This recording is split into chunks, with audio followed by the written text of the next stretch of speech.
अस्सलाम वालेकुम। जैसा कि आप लोग जानते हैं कि आए दिन हैदराबाद, तेलंगाना के अतराफ़ इलाक़ों में जो है रोज़ाना एक नहीं तो एक शिकायत ये आ रही है कि ख़वातीन को ट्रैवल एजेंट्स जो है उनको चीटिंग करके गल्फ़ में ले जाकर बहुत परेशान कर रहे हैं। यूएई में, सऊदी अरब, कुवैत, आपके इराक़, ईरान, न जाने कहाँ कहाँ पर हैदराबाद की ख़वातीन को भेज दिया जा रहा है। मुसलसल पिछले तकरीबन 8 साल से मैं इस पे काम कर रहा हूँ, लेकिन ये ख़वातीन का जाना यहाँ से रुक नहीं रहा है।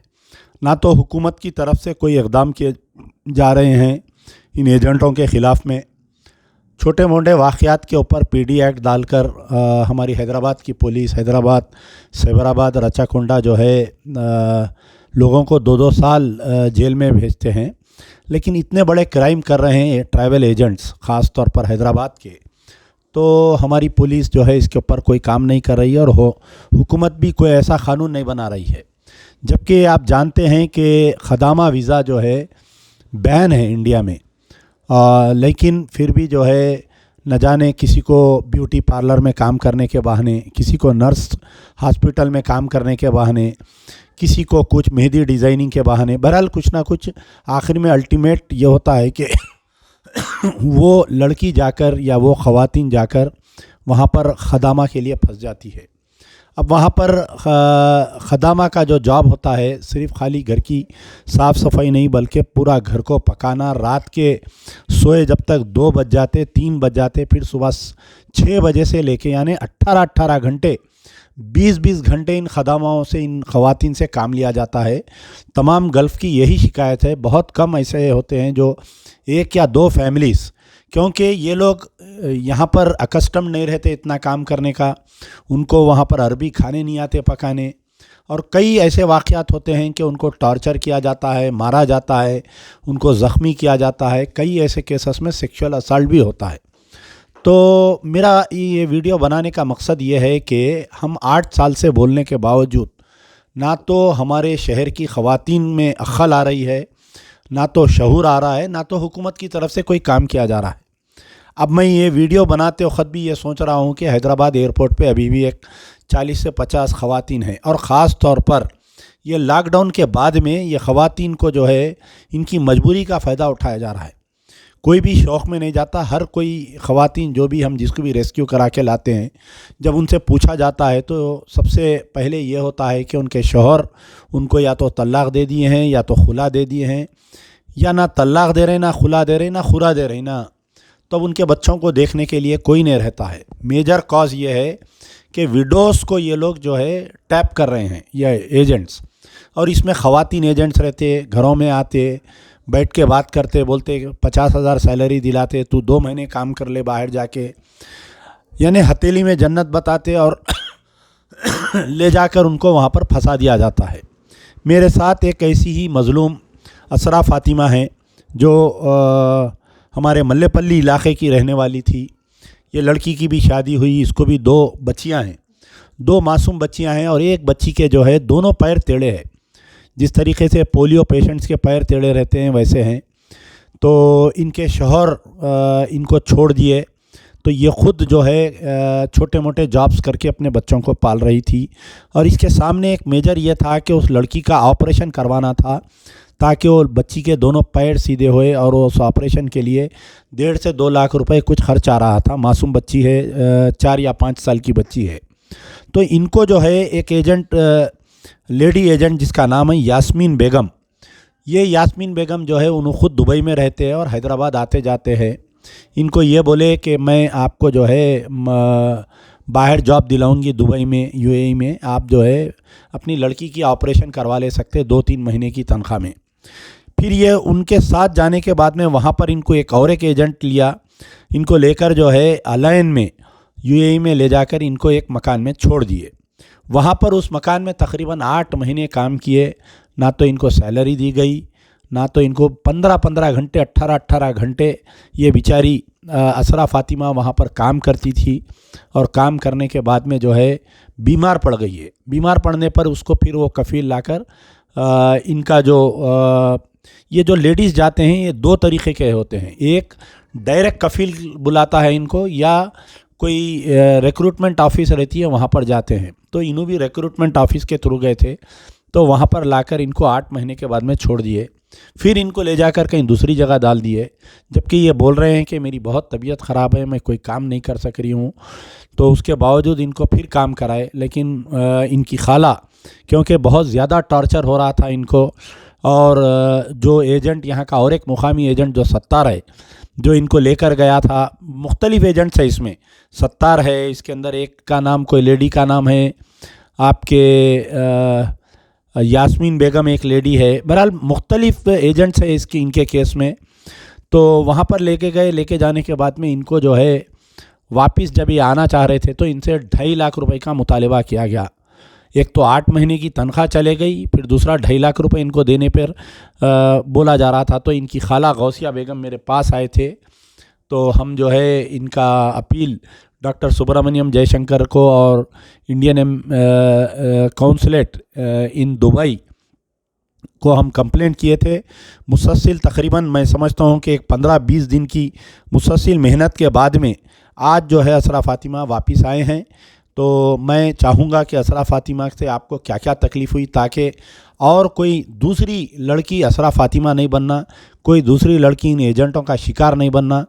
तो एक्चुअली एक आप बाहर जाने की क्यों सोचे थे, क्या है, ज़रा पूरा डिटेल बोलिए। मेरी लड़की, अस्सलाम वालेकुम जी, मेरी लड़की के लिए मैं गई, ऑपरेशन कराना था, 2 लाख रुपयों की ज़रूरत थी, तो इसीलिए मैं उधर जाने का सोची। लेकिन उधर जाने के बाद में थोड़े आपको एलेन कौन मिले यहाँ पर हैदराबाद में? मेरे को जो यहाँ पर से जो है, यहाँ पे से एक एजेंट थी, इनका नाम था शाहजहां, उन्होंने भेजे थे मेरे को। उसे कितने के एजेंट, शाहजहां से आप कैसा कांटेक्ट में आए? जी मेरे घर के ओनर्स वाले जो रहते ना, बाजुक रहते, उन्होंने मेरे को बोला कैसा आज बताए कि तुम इतना नहीं इतना कमा सकते, कि जाओ आप। क्या सैलरी बोले आपको? मेरे को 1000 रुपीज़ बोल के बोले। 1000 वहाँ के दिनार? जी दीनार बोले। फिर वहाँ पर जाने के बाद में हम लोग ठीक है ओके बोलने के बाद में फिर और एक एजेंट, फिर एयरपोर्ट पे दूसरा वाला एजेंट आया। क्या फिर नाम था उसका? वो तो इब्राहिम बोल के। फिर वहाँ से और एक एजेंट जो यास्मीन है, वहाँ से पिकअप करे मेरे को एयरपोर्ट से, नहीं एयरपोर्ट से। कौन से एयरपोर्ट से? ये शमशाबाद एयरपोर्ट से। फिर वहाँ से उन्होंने पिकअप करने के बाद में उनके घर पे लेके जाने के बाद में 15 डेज़ टू 20 डेज़ उन्होंने, उसके बाद में हम लोग फोर्स करे कि हम लोग को काम पे रखने के बाद में वैसे ही लेके जाके ऑफिस पे बिठा दिए थे 20 दिन। फिर मैं बोली यहाँ पर बहुत मुश्किल हो रही, फिर 20 डेज़ के बाद में दूसरे एजेंट के पास छोड़े, सत्तार अजमान पे। फिर वहाँ पे 8 दिन रखने के बाद में फिर फोर्स करने लगी मैं, टाइम बहुत हो गया, ऐसे ही 1 महीना। फिर उन्होंने एलेन में छोड़े। जी अलेन में। फिर वहाँ से उसके बाद में 1-2 महीने अच्छा रहो, जैसा मेरा वीज़ा लगने के बाद में 3 मंथ्स का जो वीज़ा रहता। पहले आपको जो लेके गए वो विजिट वीज़ा पे लेके गए? जी।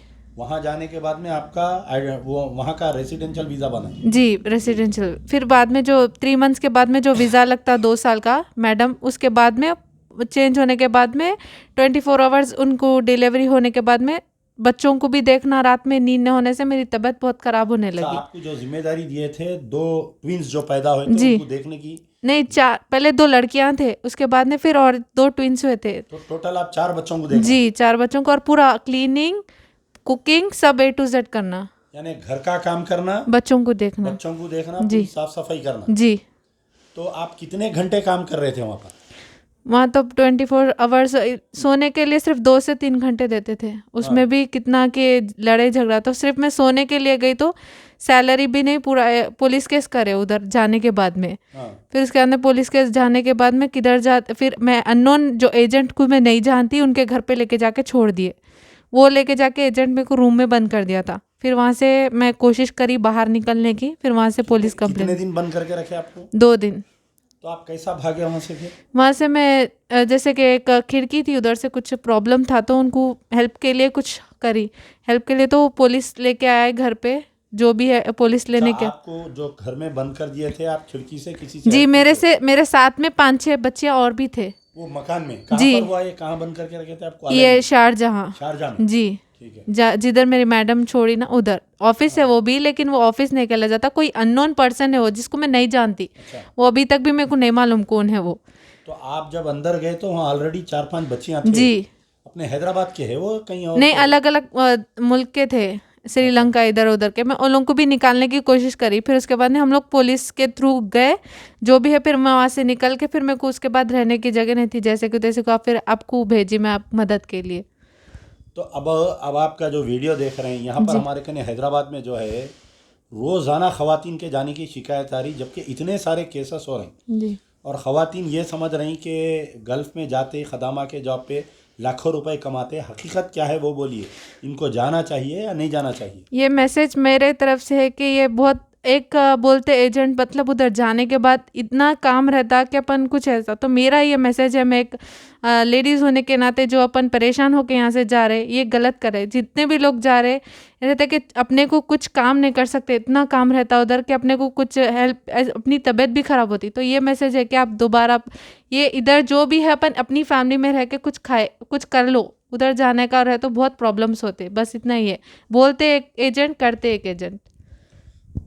आपको जो है सबसे बड़ी अच्छी बात यह है कि असरा फ़ातिमा जो आए हैं ये एम्बेसी वाले अपना टिकट लगा के भेजे इनको, सरकार की तरफ से टिकट लगा कर आए इन्हों। तो आप इंडियन गवर्नमेंट का और एम्बेसी का शुक्रिया अदा करिए। जी, मैं एम्बेसी वालों से बहुत बहुत शुक्रिया अदा करती हूँ, साथ ही गवर्नमेंट ऑफ इंडिया से भी, और ख़ास और अमजदुल्ला खान साहब से भी मैं बहुत बहुत शुक्र अदा हूँ। जैसे मैं कही थी, इंशाल्लाह मैं जितना परेशान थी मैं जल्द से जल्द वापस आ गई। तो बहरहाल बच्ची का पैर की सर्जरी कराना था, बेचारे जो है जाके 1 साल फंस गए पूरे, यानी 11 महीने में वापस आए, 1 रुपया सैलरी नहीं मिली इनको। बच्ची का खैर अल्लाह से दुआ करिए, आप आइए मेरे कने, फिर से दोबारा बच्ची को लेके इनकी लड़की की सर्जरी कराने की कोशिश करेंगे हम। लेकिन मैं बार बार ये बोल रहा हूँ कि यानी बाहर जो भी जाने की सोच रहे हैं, ख़ास तौर ख़वातीन, खुदारा मत जाइए बाहर, जो है पहले के ऐसे हालात नहीं रहे। और police commissioner Hyderabad, Cyberabad, Rachakonda, director general of police, home minister Mahmood Ali साहब से, KTR साहब से, KCR साहब से मेरा मुतालबा है कि हैदराबाद में बहुत केसेस हो रहे हैं। आप यकीन नहीं मानेंगे, हैदराबाद के इतने ख़वातीन फंसे हुए हैं, रोज़ाना फ़ोन्स करके रो रहे हैं मुझे। मस्कत में है, ओमान में फंसे हुए हैं, आपके सऊदी में हैं, दुबई में, UAE में है, कुवैत में है।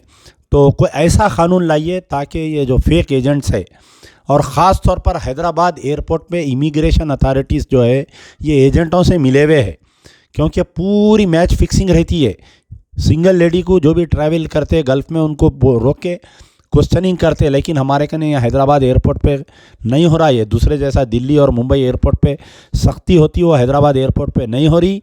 मेरी गुजारिश है कि हमारे NRI मिनिस्टर जो KT रामाराव साहब है, आप जो इमिग्रेशन अथॉरिटीज़ है हैदराबाद एयरपोर्ट पर, उनसे भी लेटर लिखिए, उनसे भी बात करिए। बात करके मैं भी central government home minister Amit Shah को भी लेटर लिखूंगा, मिनिस्ट्री फॉर एक्सटर्नल अफेयर को भी।